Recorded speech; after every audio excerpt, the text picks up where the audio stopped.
मेरे प्रिय सनातन प्रेमियों, आप सभी को जय श्री राम। और आज की वीडियो में हम बात करेंगे अयोध्या के उन प्राचीन स्थानों के बारे में जहां प्रभु श्री राम ने कुछ खास कार्य किए थे। आइए जानते हैं उन खास कार्यों के बारे में। तो कृपया बने रहिए इस वीडियो के अंत तक ताकि कोई भी महत्वपूर्ण जानकारी मिस ना हो जाए। प्रभु श्री राम का जन्म हुआ वहाँ एक प्राचीन महल था। जहाँ पर प्रभु श्री राम का जन्म हुआ था वह एक प्राचीन महल था, जिसके उजाड़ होने के बाद वहाँ पर विक्रमादित्य ने एक भव्य मंदिर बनाया था। अयोध्या में जन्मभूमि के अलावा ऐसे भी कई स्थान हैं जो प्रभु श्री राम के जीवन से जुड़े हुए हैं और वे वहाँ जाकर खास कार्य करते थे। 150 से अधिक पौराणिक स्थानों का जीर्णोद्धार किया है। आइए जानते हैं ऐसे ही कुछ स्थानों के बारे में संक्षिप्त जानकारी। पहला है दशरथ महल। अयोध्या में रामकोट स्थित दशरथ महल दशरथ जी का राजमहल, जो जिसे आज एक सिद्ध पीठ माना जाता है। मान्यताओं के अनुसार राजा दशरथ ने त्रेता युग में इस महल की स्थापना की थी। महाराज दशरथ के महल को बड़ा स्थान या बड़ी जगह के नाम से भी जाना जाता है। यहाँ पर राम विवाह, दीपावली, श्रावण मेला, चैत्र रामनवमी और कार्तिक मेला का यहाँ उत्साह के साथ बड़ी धूमधाम से मनाया जाता है। वर्तमान में इस स्थान पर श्री वैष्णव परंपरा की प्रसिद्ध पीठ एवं विंध्यादि की सर्वोच्च पीठ भी स्थित है। इस पौराणिक महल का कालांतर में कई बार जीर्णोद्धार हुआ है। दूसरा है सरयू नदी।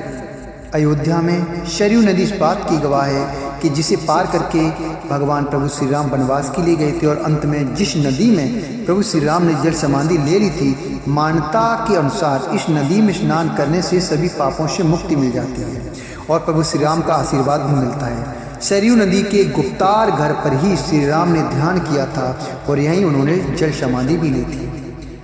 तीसरा है कनक भवन। यहाँ पर श्री राम और सीता एक साथ रहते थे।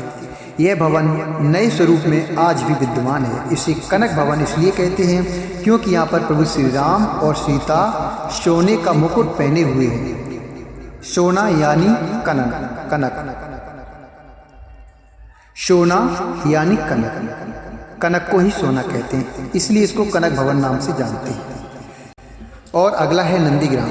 अयोध्या के पास वह स्थान जहाँ पर राज भरत रहकर शासन किया करते थे और वनवास के बाद प्रभु श्री राम सबसे पहले यहीं आकर रुके थे।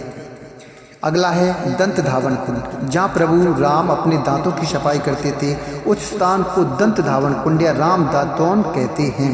हनुमानगढ़ी के क्षेत्र में ही दंत धावन कुंड है, जहाँ श्री राम अपने भाइयों के सहित अपने दांतों की सफाई करके कुल्ला त्याग किया करते थे।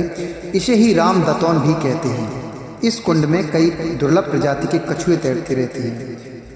अयोध्या में उत्सव के दौरान इस कुंड के आसपास लाइटिंग की जाती है और इसे सजाया जाता है। अगला है हनुमानगढ़ी। अयोध्या की सरयू नदी के दाहिने तट पर ऊंचे टीले पर स्थित हनुमानगढ़ी सबसे प्राचीन मंदिर माना जाता है। माना जाता है कि लंका विजय करने के बाद हनुमान यहाँ एक गुफा में रहते थे और राम जन्मभूमि और रामकोट की रक्षा किया करते थे। इसी कारण इसका नाम हनुमानगढ़ी या हनुमानगढ़ है। इसे हनुमान कोट भी कहते हैं। इसे ही हनुमान जी का घर भी कहा गया है। और अगला है रामकोट। रामकोट अयोध्या में सबसे अधिक बार देखा जाने वाला धार्मिक स्थल है। रामकोट का एक प्राचीन गढ़ जो शहर के पश्चिम भाग में एक ऊंचे मैदान पर स्थित है, इसे भगवान राम का किले के रूप में जाना जाता है। यह वही स्थान है जहां भगवान राम को कौशल साम्राज्य का राज्य प्रदान किया गया था। और अगला है त्रेता के ठाकुर। यह काले राम के मंदिर के नाम से भी प्रसिद्ध है। कहते हैं कि यहाँ भगवान राम ने अश्वमेध यज्ञ किया था। कुल्लू के राजा ने लगभग 3 शताब्दी पूर्व इस मंदिर का निर्माण करवाया था। बाद में इंदौर की महारानी अहिल्याबाई होलकर ने इसका जीर्णोद्धार करवाया। और अगला है छोटी देवकाली मंदिर। माना जाता है कि माता सीता अयोध्या में भगवान राम के साथ अपने विवाह उपरांत देवी गिरजा की मूर्ति के साथ आई थी।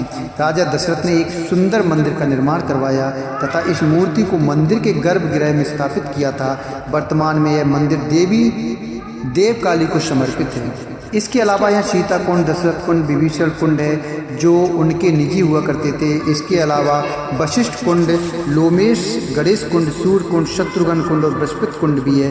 ब्रह्मा कुंड जहाँ ब्रह्मा ने तप और यज्ञ किया था और जहाँ पर सिख गुरु नानक देव ने ध्यान किया था। मैं आशा करता हूँ मेरे प्रिय सनातन प्रेमियों, आपको ये जानकारी पसंद आई होगी। और अगर जानकारी पसंद आई है तो कृपया वीडियो को लाइक करें, चैनल को सब्सक्राइब करें। कुछ बोलना हो तो कमेंट बॉक्स में लिखें। जय श्री राम।